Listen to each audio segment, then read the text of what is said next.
pero tenemos ya conexión en directo con José María Castilla. Él es el encargado de Asaja en Bruselas. Muy buenas tardes. Hola, buenas tardes. Bueno, en los últimos días hemos vuelto a ver esas imágenes de miles de agricultores volviendo a las calles con sus tractores, primero bloqueando la frontera entre España y Francia. También algunos de ellos se plantaron frente a Bruselas. ¿Cuáles son las principales reivindicaciones del sector ante las elecciones de este domingo, que son vitales y cruciales para un sector tan importante como es el sector primario en nuestro país?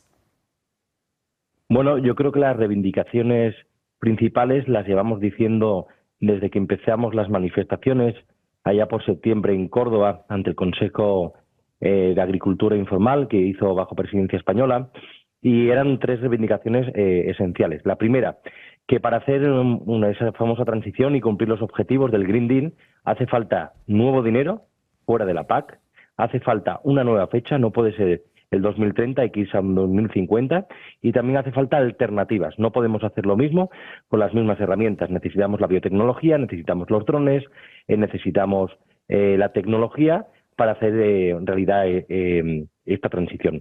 Luego, por supuesto, si todas estas imposiciones por parte de Bruselas no se exigen a terceros países, es decir, todo lo que venga de otros países a Europa no cumple con las mismas maneras de producir, no vamos a aceptar absolutamente nada. Y lo hemos dicho por activa y por pasiva, y ha sido uno de los principales protestas que hemos hecho, esas famosas cláusulas espejo.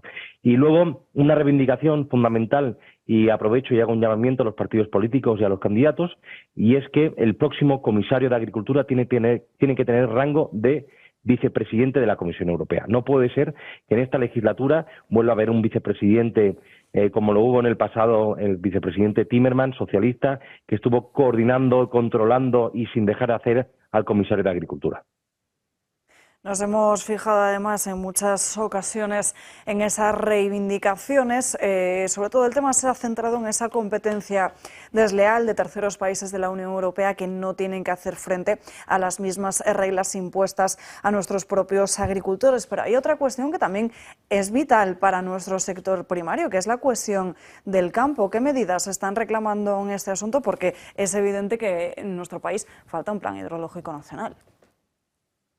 Desde luego, uno de los del futuro de la agricultura europea va a ser todo lo que tiene que ver con la irrigación. Hasta hace bien poco, recuerdo, por los pasillos de Bruselas, los únicos países o organizaciones agrarias que hablábamos del problema de la sequía y de la necesidad de invertir en recursos hídricos, modernizar el regadío, eran las organizaciones españolas y portuguesas. Pero desde el año pasado, desde agosto del año pasado, franceses, los italianos han sufrido una sequía importantísima, Grecia e incluso Alemania y Bélgica. El año pasado fue uno de los años menos lluviosos. Por lo tanto, el tema del agua va a ser un tema capilar, un tema importantísimo durante la próxima legislatura, y es por eso que es necesario que el próximo comisario de España que se presente haga una defensa a ultranza de la necesidad de la utilización de recursos hídricos, de invertir en almacenar agua para hacer una agricultura de futuro. Al final, uno de los grandes problemas que sufren muchos países de la Unión Europea es la despoblación. Pues bien, está demostrado que en las regiones, en las áreas donde menor despoblación hay, es donde mayor agua y utilización del agua existe.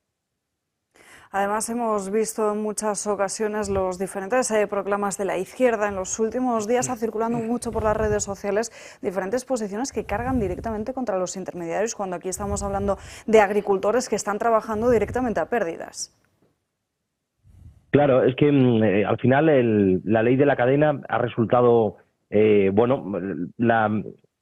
creo que el propósito era bueno, pero la aplicación no ha sido la correcta y se ha quedado por debajo con temas de la venta a pérdidas que no se han incluido del todo. Por lo tanto, yo creo que tenemos una oportunidad histórica ahora, tras las protestas en Europa, para hacer una legislación europea en conjunto, donde todos los agricultores queden defendidos, se eviten esas ventas a pérdidas, pero no solo hay que centrarse en pues lo que siempre dice ciertos partidos de izquierda, que al final es la distribución o los supermercados. No, también existen otros tipos de intermediarios, como los que procesan, los que comercializan, los que lavan la fruta. Al final es una cadena de valor muy repartida, donde los agricultores no sufren esa no relación de tú a tú con el último eslabón, sino con otros también. Por lo tanto, yo creo que existe ahora esa voluntad en Europa, hay que aprovechar, y yo creo que durante la próxima legislatura europea de 5 años que viene va a ser una de las piezas legislativas más importantes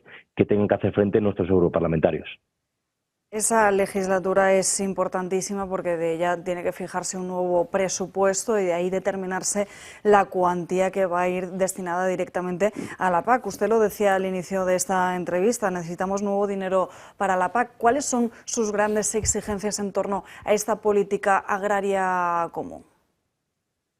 Yo creo que cometieron un error y se ha demostrado durante la pasada marco financiero plurianual, es decir, ese presupuesto que viene aprobado por Europa, porque no se tuvieron en cuenta los costes de la inflación. Claro, hemos sufrido una guerra, o la estamos sufriendo, mejor dicho, el encarecimiento de todos los inputs para la agricultura, y como los legisladores en ese momento en Europa no tuvieron en cuenta lo que podía subir la inflación, esos presupuestos que vamos teniendo a medida que avanza la PAC son menores en comparación con los años anteriores. Así que el primer mensaje que mandaríamos es que tuviesen en cuenta la inflación de cara a aprobar el siguiente presupuesto de la PAC. Y segundo, es fundamental que mantengamos o incluso para ser realistas, subamos un poco ese presupuesto, porque lo que pedimos no es que los Estados miembros inviertan más, sino que gasten de una manera más eficiente. Igual hay partidas que en la Unión Europea no tienen mucho sentido o se gastan de distintas maneras y ya no son prioridad.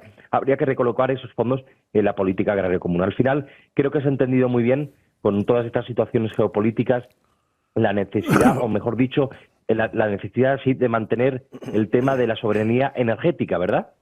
Pues ¿por qué no hacen esa misma correlación y ponen de verdad en el centro de las discusiones la soberanía alimentaria? Es igual de importante tener energía suficiente en tus países o dentro de la Unión Europea y no depende de terceros países, como el tema de la soberanía energética y alimentaria. Pues José María Castilla, muchísimas gracias por estar con nosotros en directo. Veremos qué es lo que pasa ya no solo este domingo, sino en las próximas semanas. Gracias. Muy bien, muchas gracias.